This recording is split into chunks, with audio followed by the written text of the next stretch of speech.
कल वाराणसी में काउंटिंग के जो कर्मचारी हैं उनकी सेकंड ट्रेनिंग है यूपी कॉलेज में। यूपी कॉलेज में हैंड्स ऑन प्रशिक्षण के लिए ईवीएम मशीन ले जाई जा रही थी। वो ईवीएम मशीन जो 20 केवल कुल संख्या में 20 थी, एक छोटी पिकअप गाड़ी पे, वो कुछ लोगों के द्वारा रोकी गई और ये कन्फ्यूज़न हुआ उन लोगों में कि ये पोल्ड ईवीएम तो नहीं है। बाद में वो धीरे धीरे इतने लोग यहाँ इकट्ठे हो गए, यहाँ सारे मजिस्ट्रेट आए, सारे अधिकारीगण आए, उन्होंने समझाया, परंतु भीड़ होने की वजह से अब सारे प्रत्याशियों को और पॉलिटिकल पार्टी के जो अध्यक्ष हैं उनको बुलाया गया है कि स्पष्ट कर लें जो ईवीएम ले जाई जा रही थी वो ट्रेनिंग की थी। मेरे पीछे ये कंट्रोल रूम है, पूरा का पूरा जो स्ट्रॉन्ग रूम है, जो पोल्ड ईवीएम है ये सारी उसी में रखी हुई हैं। इसकी पूरी बैरिकेडिंग है। इसकी बैरिकेडिंग को ब्रीच करने का मतलब नहीं होता है। जो बाकी ईवीएम्स हैं उनके स्ट्रॉन्ग रूम, उनके गोडाउन अलग हैं। ये ईवीएम और वो ईवीएम आपस में बिल्कुल भी कनेक्टेड नहीं है। ये सारी चीज़ स्पष्ट की जा रही हैं।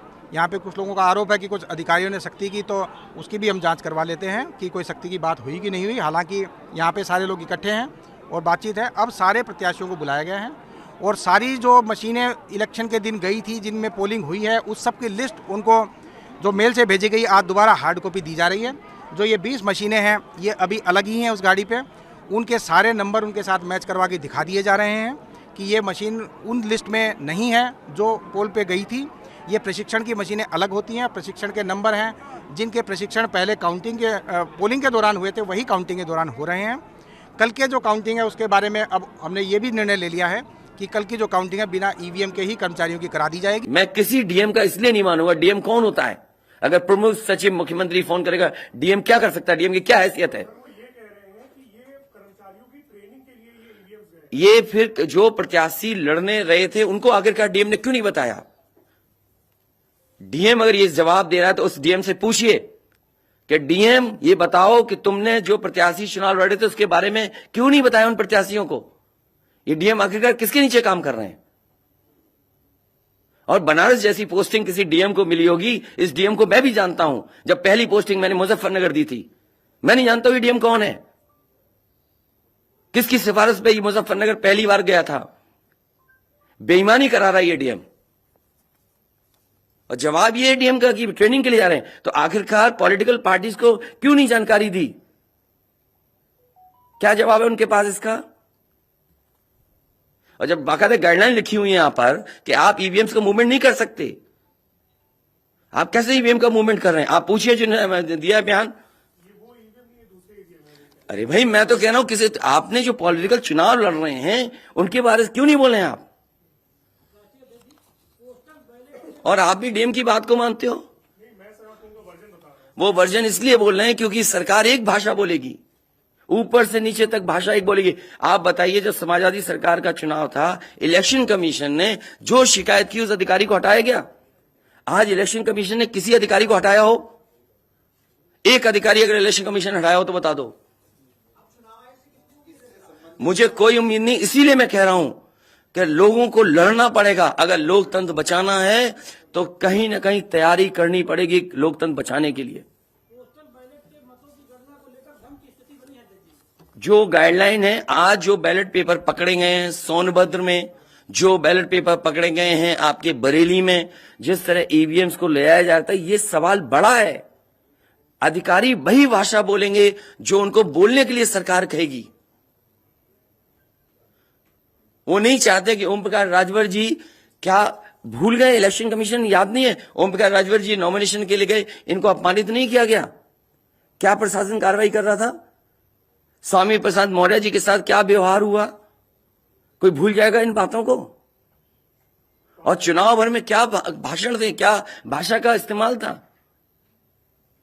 हर जगह डराने का काम जनता को। ये अलग बात है, कम से कम इलेक्शन कमीशन को ये देखना चाहिए, खुलेआम जनता देख रही है, आज के जमाने में लाइव है कि किस तरीके से ईवीएम्स को ले आया जा रहा था। चुनाव आयोग को सबसे पहले जिलाधिकारी बनारस पे कार्रवाई करनी चाहिए कि आखिरकार उसने किसी को कॉन्फिडेंस में क्यों नहीं लिया। अगर मशीनें जा रही थी तो प्रत्याशियों को क्यों नहीं बताया गया? पॉलिटिकल पार्टीज को क्यों नहीं जानकारी दी गई? अगर ये गाइडलाइन में है कि नहीं है इलेक्शन कमीशन के, आप ईवीएम्स को एक जगह से दूसरी जगह मूव करा रहे हैं, आखिरकार इसके लिए जिम्मेदार कौन है? आप ईवीएम लेकर जा रहे हैं, अब 2 दिन की बात है, काउंटिंग होनी है,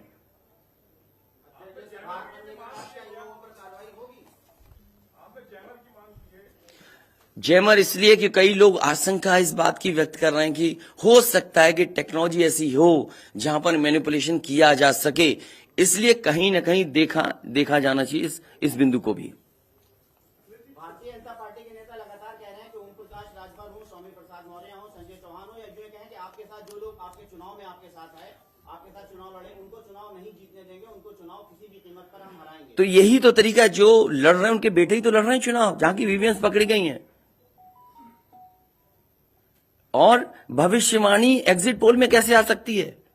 पॉलिटिकल लीडर्स जो बातें कहें, सत्ता के लोग बैठे हुए, वो एग्जिट पोल में कैसे दिखाई दे रहा है? प्रशासन और सरकार की जो चोरी है इसमें एग्जिट पोल के टेलीविजन चैनल शामिल है। आपको ये देखना चाहिए जो एग्जिट पोल कर रहे हैं क्या मुनाफे के लिए कर रहे थे? जो कंपनियां बड़ी बड़ी, सर्वे का पैसा कौन दे रहा है उनको? और जो डेटा दिया है चैनलों को, फ्री दिया गया है कि उपहार में दिया गया है, वो अलग बिंदु है। कोई इतनी बड़ी एक्सरसाइज कर रहा है, उसका फाइनेंशियल बर्डन कौन उठा रहा है?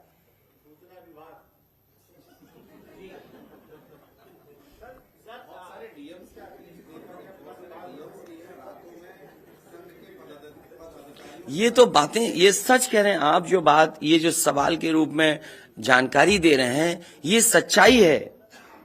जो आप सवाल के रूप में दे रहे हैं, ये सच्चाई है। आप बताइए, इनके साथ गलत व्यवहार हुआ, क्या कार्रवाई की प्रशासन ने? वीडियोज हैं सबके। जब ये नॉमिनेशन के लिए गए आप, क्या वीडियो अवेलेबल नहीं है? क्या कार्रवाई हुई उसमें? स्वामी प्रसाद मौर्य जी के ऊपर जो अटैक हुआ, उसमें क्या कार्रवाई हुई?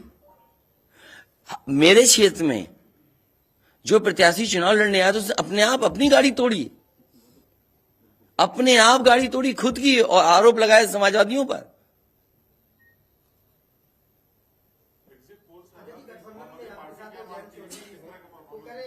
क्या करेंगे जब वोट को लेंगे? आगे वो कह रहे हैं शांतिपूर्ण मतगणना के लिए उन्होंने अपील की है। नहीं, शांतिपूर्ण मतगणना के लिए तो हम भी अपील कर रहे हैं, लेकिन सावधान रहें। अगर वोट दिया है तो वोट को बचाए भी तो सही। अगर ईवीएम्स खुली सड़क पे इस तरह जाएंगी, आप क्या उम्मीद करोगे? आपके बैलेट पेपर पकड़े जा रहे हैं। आपके लखनऊ में ही एक गाड़ी पकड़ी गई थी, उसके अंदर क्या क्या था? वो कहते वो तो हर गाड़ी में टूल बॉक्स होता है। तो टूल बॉक्स में इतना बड़ा हथौड़ा थोड़ी होता है कि आप ताला तोड़ दो। आगे जब कहना है कि अगर वोट दिया है तो वोट बचाएं। वोट बचाने के लिए कहीं ना कहीं हमें एक अखंड प्रहरी की तरह काम करना पड़ेगा। और अगर हमारे किसान इतने दिनों बैठ सकते हैं, अब तो 3 दिन की बात है, 3 दिन तो बैठना ही पड़ेगा, नहीं तो ये प्रशासन के लोग बैठ करके चोरी करा देंगे।